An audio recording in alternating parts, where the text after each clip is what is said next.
নবীজি রাসূল সাল্লাল্লাহু আলাইহি ওয়াসাল্লামের 23 বছরের নবুয়তি জীবনের অন্যতম অলৌকিক ও তাৎপর্যপূর্ণ ঘটনা হলো মেরাজ।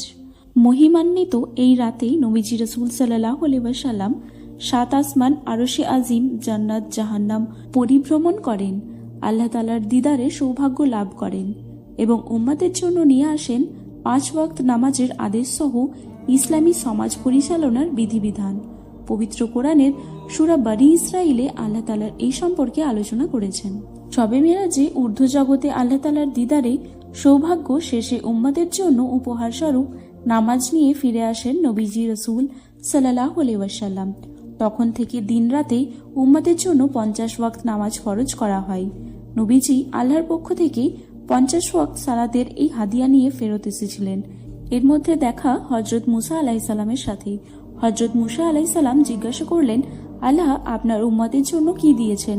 নবীজি বললেন, 50 ওয়াক্ত নামাজ। হযরত মুসা আলাইহিস সালাম বললেন, আপনার উম্মত রাত দিনে 50 ওয়াক্ত নামাজ পড়তে পারবে না। আপনার আগে আমি উম্মত চালিয়ে এসেছি, আপনি আল্লাহর কাছে গিয়ে কমিয়ে আনেন। নবীজি সে মতে আল্লাহ তাআলার কাছে গিয়ে কম করে দেওয়ার দরখাস্ত করলেন। আল্লাহ তাআলা 5 ওয়াক্ত নামাজ কমিয়ে দিলেন।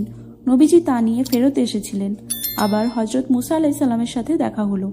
বললেন, আপনার উম্মত তা পারবে না, আপনি আরো কমিয়ে আনুন। নবীজি আবার আল্লাহ তাআলার কাছে গিয়ে আগের মতো দরখাস্ত করে আরো 5 ওয়াক্ত নামাজ কমিয়ে আনলেন।